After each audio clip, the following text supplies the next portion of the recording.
and welcome to my channel. If this is your first time, you are welcome, and if you've been here before, love you so much. So today's video, we are going to be talking about habits. So if you've ever been that person who stays in bed till like 10 a.m. in the morning, you sluggishly get out of bed, you have no workout routine, you eat whatever you want, this needs to stop, and that's why I'm here today. As someone who has previously done those things, I can tell you that the difference between where you are and where you want to go to lies in your habits. It lies in the things that you do every day, because that changes your mindset. Your habits change how you think, how you perceive the world, and how you perceive action versus inaction. So ultimately today I'm going to be showing you or telling you about my 10 habits that have changed my life, and this will change your life too. The first habit you definitely want to incorporate into your lifestyle or your routine is exercise. And I know you've heard this before. I know you've tried to start working out several times and it's not working, but let me tell you, it doesn't even have to be the biggest or the most grandiose of exercises. You just need to go outside, take a walk for 10 minutes, or join a yoga class, go to a Pilates class. Like, just move your body, because you staying in one place just keeps your mind so sedentary. It keeps you like lethargic, more likely not to take action in every other aspect of your life if you can't even commit to the thing that you said you were going to do for 10 minutes, 30 minutes, 40 minutes a day. So I highly recommend that you get into an exercise routine. Of course, when I talk about exercise, I'm not just focusing on the physical aspects. I think that's a huge benefit. However, I'm more so trying to get you to do this because of your mental. Like, just imagine going to the gym, you're working out, you're at your last 5 reps, you feel like you can't do it anymore, but then you push past your mind and you get those last reps in. Do you know how you feel? You feel like, I can do anything. I'm telling you, like, this has worked for me and it has totally changed my mindset. So because I work out now, whether I'm in the gym or I'm outside the gym, whether it's like a big presentation I have to give, or it's a big pitch, or it's a big goal I'm going towards, I know that because I can commit myself to doing something in the gym and getting it done, nothing is big for me outside. Like, everything is achievable. So yeah, I highly recommend exercises for your mindset, for your physical well-being, for your cardiovascular health, just everything all around. The second habit I recommend to you is eating healthy.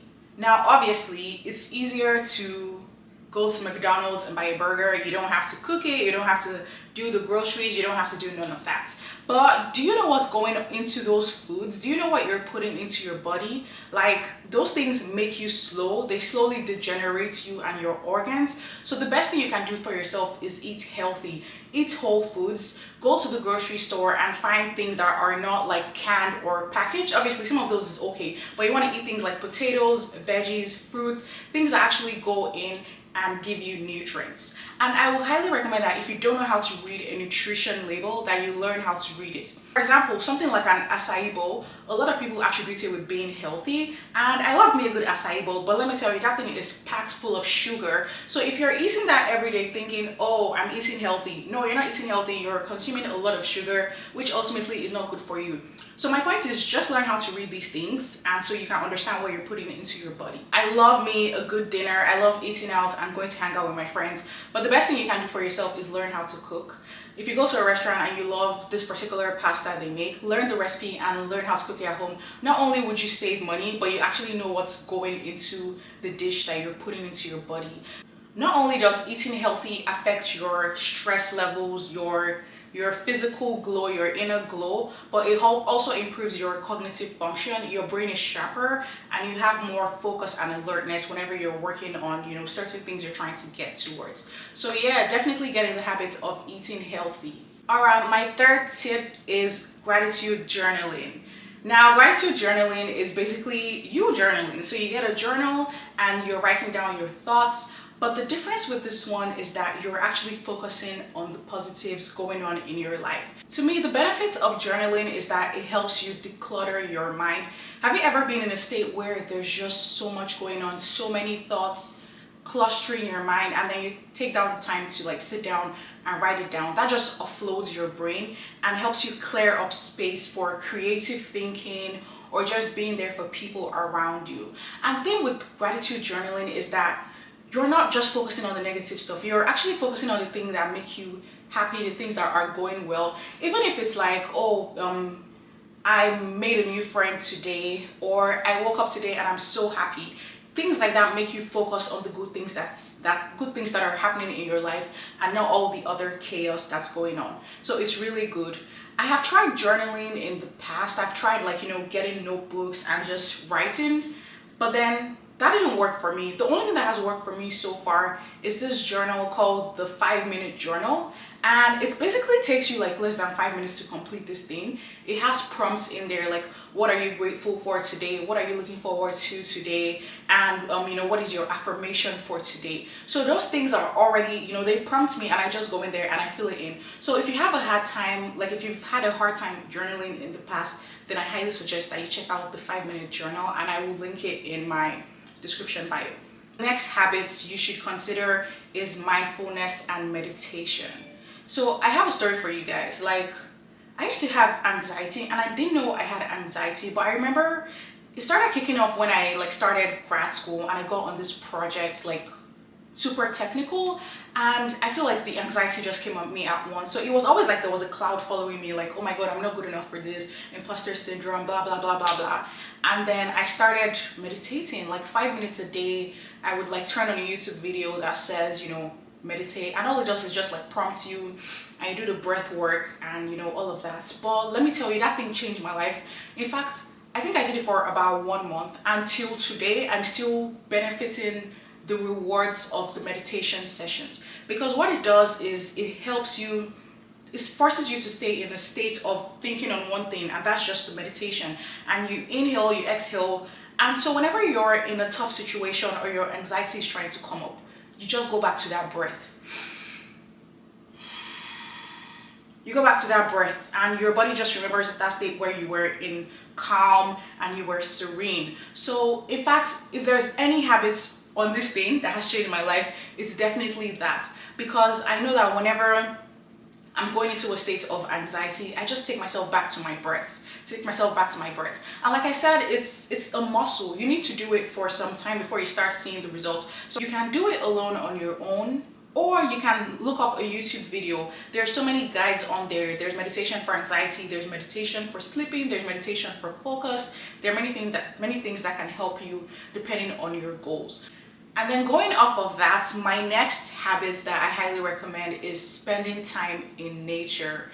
I feel like a lot of us, especially now that people are working from home or people have their own jobs, they don't have to go into the office, or a lot of people have migrated to different states. You might not necessarily have friends outside, so we have the tendency to just stay at home all day. I highly recommend like just going outside, even if it's for 10 minutes every day.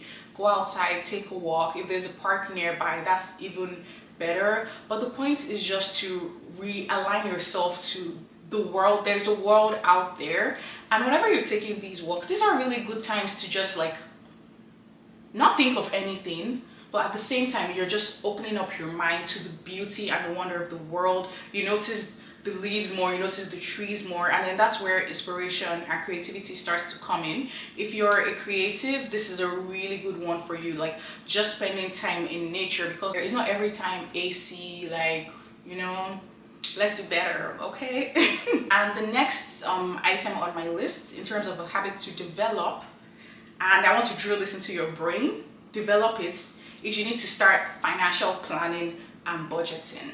My dears, gone are the days where you don't even know where your savings are going. You don't know where, all you know is that you pay your rent and the rest is free rent. No, like that cannot work. You need to be able to start budgeting so that you know where your money is going to, depending on your lifestyle. And you not only do this for discipline, but you want to do this because by God's grace, your life is not ending today. You want to make sure there is a plan, right? You want to have your emergency savings. You want to have your savings for, just enjoying your life. If you're trying to buy a house, if you're trying to buy a car, if you have a goal, if you want to take care of the family, you just need to start budgeting. Like, I don't understand how some people don't have budgets. And I'm not trying to call anybody out, but it's literally the first step to becoming financially free. That's the first thing you can start from. and it's free for everybody. So my suggestion for this one is to get a spreadsheet. There's so many templates online. I use this one I got from Tony Tones like several years ago, and it still works for me. But in this budget, you're going to lay out, obviously you put your income in there, you put in your expenses, and then you start to break it down, like, your rent, you put in if you pay tithe to the church, if you have obligations to your family, like just different things like that. And make sure that you're allocating money for your savings and investments, so that way you're building something like towards your future, and you're putting money aside for emergencies or any goals you have. But yeah, like, duh, this is a no-brainer. Like, as an adult who has to take care of themselves, like, you should definitely be budgeting if you aren't. Another habit you want to develop in your life, for anyone, whether you work for yourself, you work for someone, whatever, is prioritization. You need to learn how to assign priority to the different tasks or different things going on in your life, so that you are managing your energy and your time.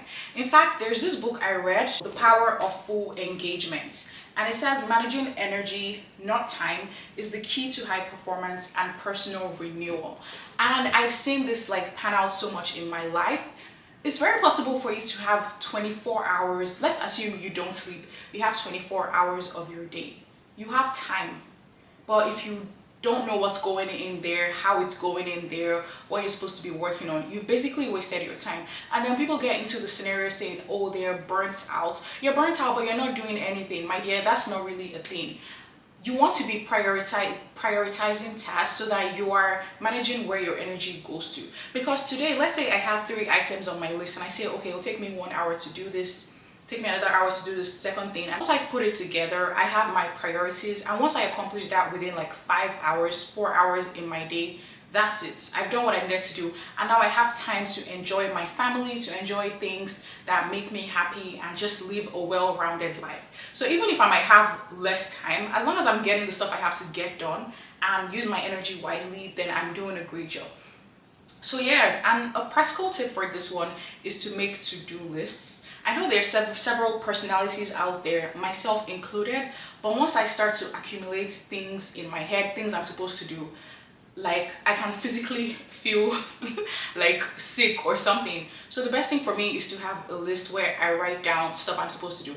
I know how I make it fun. Like, even if it's like, oh, take a walk, I put it on my list, and then obviously I'll put the other, like, maybe complete XYZ amount of reading, stuff like that. So my point is, I put the smallest things on my list, because let me tell you, that feeling when you go back to your list and cross things off is the best thing ever, because you're like, yes, I said I was going to do it and I did it. So yeah, use a list-based system. I use that to prioritize. Another thing is, if you have 5 things to do, right, on your lists, a good thing is to go through, and this is where the prioritization comes in, which one is urgent and which one is important. So those 2 things will kind of determine how you balance out your prioritization. In fact, that leads me to my next point, or my next habit. And this one, again, in fact, all these habits have changed my life, but this one is called time blocking. Highly, highly, highly, highly recommend this if you've not heard of it. So time blocking is when you go through your day and you start to assign time blocks to your actual hours and times in your day. So for example, maybe I've been through a period where at work I wasn't feeling motivated. There's things to do, but I'm not getting them done. But I've realized that once I go in my calendar and say, okay, from 8 to 9 a.m. I'm doing XYZ, from 10 to 12 I'm doing XYZ, and then in between there I also sprinkle in, like, things that make me happy. I might put 30-minute walk, I might put music break, food break. Like, once I go in there and I organize my day like that, it really helps me, because what that tells my brain is like, okay, like, it's time to do this thing. It's time to do this thing. And then you go in and you work on it for that 1 hour, whatever time you've assigned to it, and then you've done it, and then you keep pushing to the next one. Even if you don't finish it that day, you can move it on, add another time block to the next day. But what it does is it helps you put in those things you've put on your to-do list. It makes sure that you get it done, because now you're taking it from a list and you're actually putting it on your calendar, which is what's kind of determines how your time is spent in a day. Another good tip I recommend for this time blocking is if you struggle with focus, like me, sometimes I struggle with just focusing. I try to follow the Pomodoro technique, which is where you have a specific allotted time to focus on a certain task. You get a break, you focus on a certain task. I use the Focus app, and what this does is sets like 25 minutes timers. So for 25 minutes I'm working, I get a 5-minute break. 25 minutes I'm working again, I get another break. So this helps me actually make sure that I'm being effective with my time block. Okay. Another habit I recommend is reflection. Now this is a very interesting one, because I thought people did this often, but apparently that's not the case. But I don't know how to emphasize that you need to be reflecting. You need to be reflecting on your thoughts, on your actions, on your goals, on everything. And reflection just basically means that you kind of sit down and you analyze, or you think about how things went. So for example, maybe today you went out and you were in a bad mood and you spoke to, the waiter in a bad way, or it wasn't that polite. When you get home, look at yourself. You are not better than anybody. You are not lord over anyone. Start to sit down with yourself and analyze your actions. And what this does is that next time you go out and you meet someone, regardless of your mood, you're more aware that you shouldn't be rude to anyone, or you shouldn't treat anyone anyhow. It also helps you analyze your choices. And for example, let's say you were with someone, you were dating, and they treated you poorly. You know what? It's okay. It happened. The best thing you can do for yourself is sit down and analyze the situation and be like, okay, I've seen XYZ patterns. This is not going to happen again because I've learned from it. Sit down, reflect, think. This helps you on your personal growth journey so much, because no one is going to be stagnant. You can't remain stagnant, and the only way you grow is by reflecting and taking those learnings and putting them into action. That's how you get better. And lastly, let me tell you, digital detox. Like, sometimes take a break from Instagram. Instagram is not going anywhere. TikTok is not going anywhere. Do you guys know the dopamine rush that we get from scrolling? The way these apps are designed, it feeds you things you want to see. So you're scrolling. In fact, have you realized that sometimes you're just scrolling mindlessly? Nothing interesting is coming in front of you, but you're scrolling because you're hoping for the next thing. It's like being in Vegas and you're gambling. It's like, okay, no, the next one is coming, and that just gives you a dopamine overload.